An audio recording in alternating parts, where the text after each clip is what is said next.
This year we're doing Bookshark. And we want to show you how we Bookshark.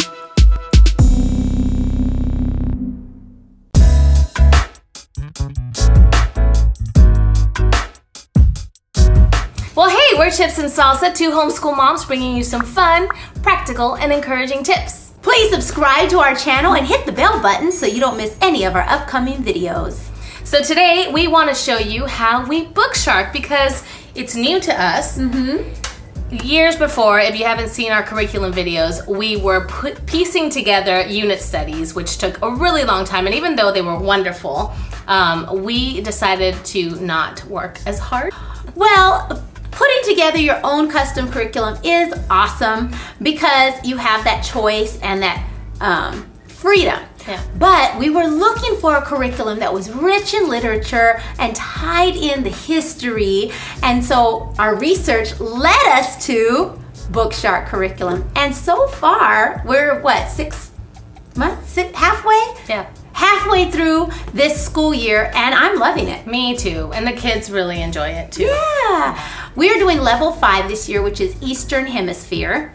And so that means that we are getting to study all kinds of awesome culture from the other side of the world. It's been amazing. I have learned so much. Oh yeah. And I love it too because I think intentionally they touch on different religions and belief systems, and that has been so enriching and eye-opening for my kids. They're already really fascinated by world religion and cultures, and I let them study that because I always want them to know why we believe what we believe. Right. And so I love that it's part of our school now, and that we can have these deep discussions, and it's just been amazing. Yeah.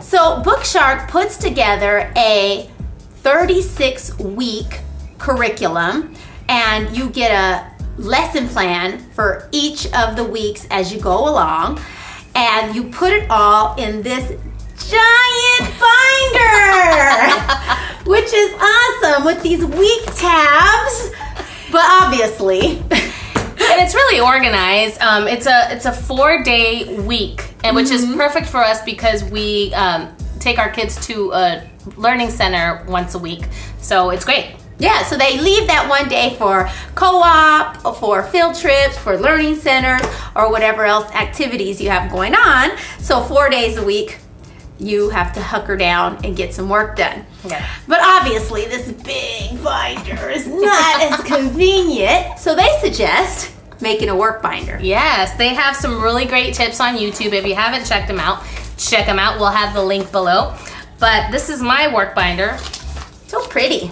Yeah, it says grace upon grace upon grace upon grace, which was kind of the theme of my homeschool this year. Awesome. I just made myself a little declaration sheet. It says Whitley Academy. I love that.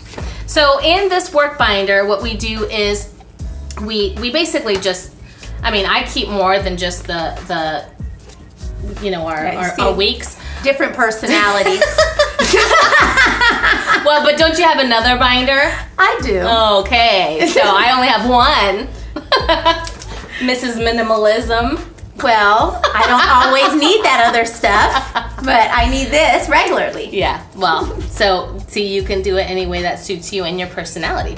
So I have the map here, and I always keep 4 to 5 weeks in here of Bookshark.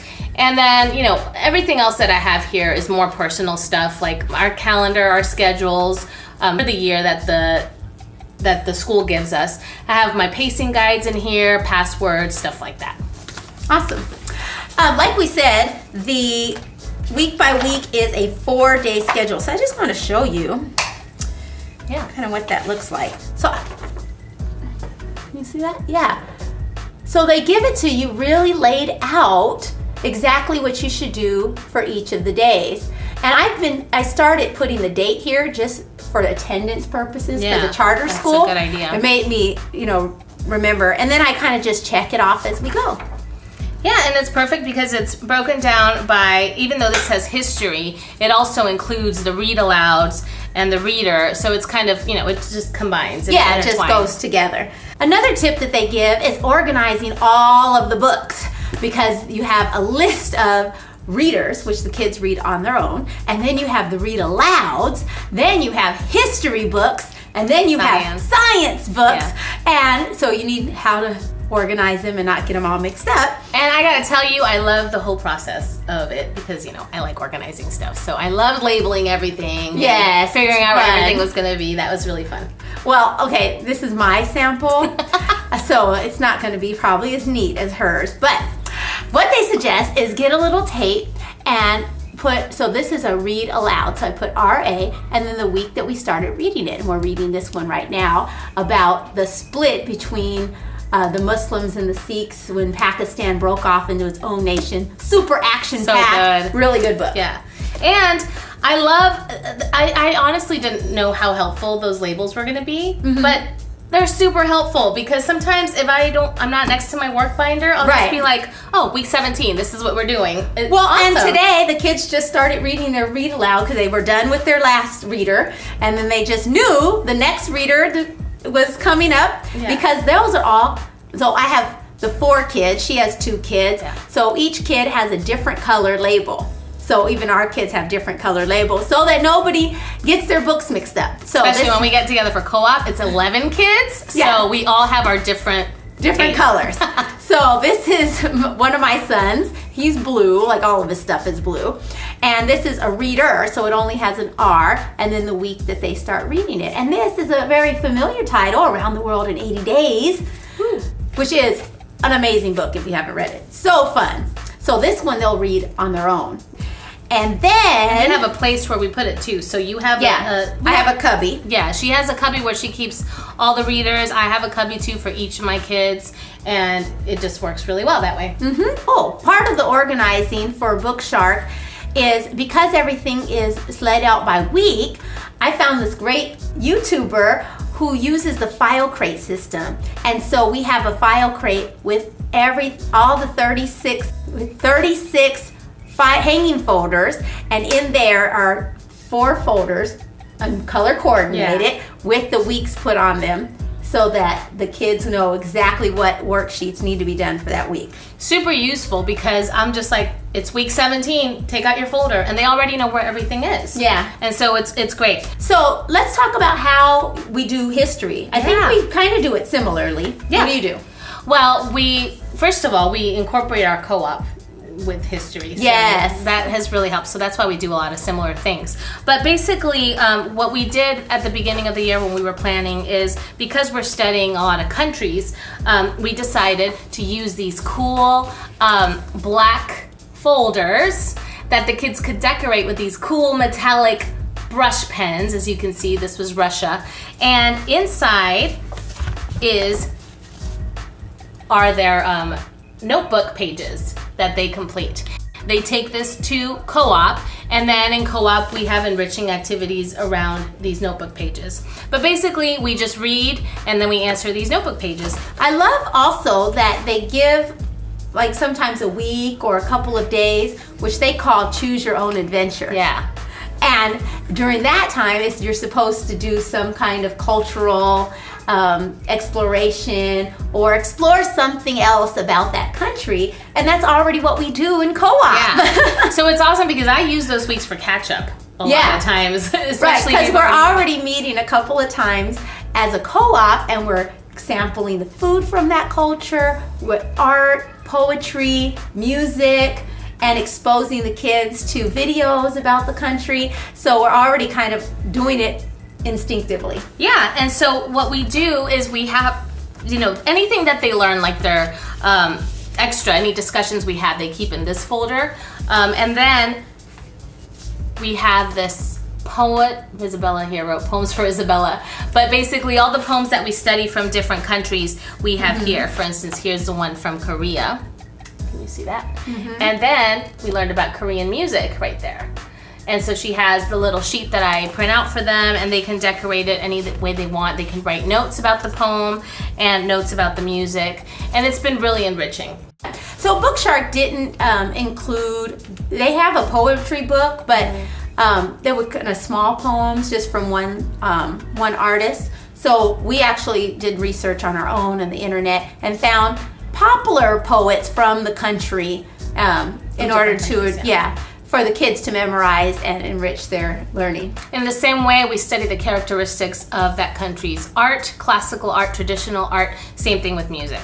So we'll do like a song analysis, and we'll listen, and we'll study the different instruments from that country. It's pretty cool. Yeah, learning the different instruments has been really fascinating. Yeah, and the foods. Of course, the foods. So we've made sushi.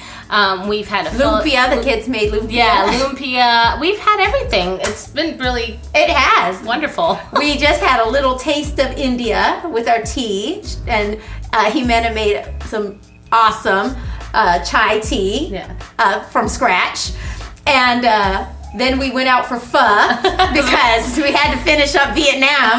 Right. That's right. So it's been a really fun experience, and I feel like we've really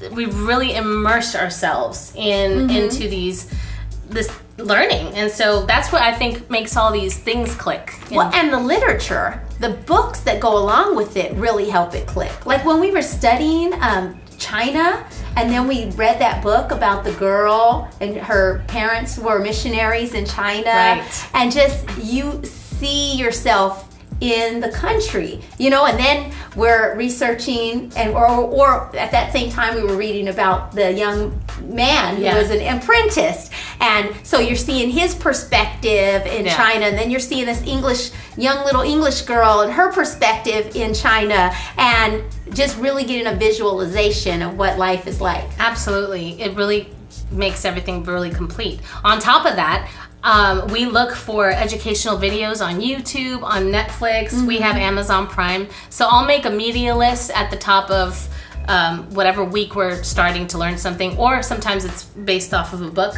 And so if there's things that we don't understand, like for instance, we were studying the Master Puppeteer. Well, I didn't really know much about how Japanese use these puppets, and we found these amazing videos that just made it so clear. And so the literature was so much easier to understand after that, and I got it.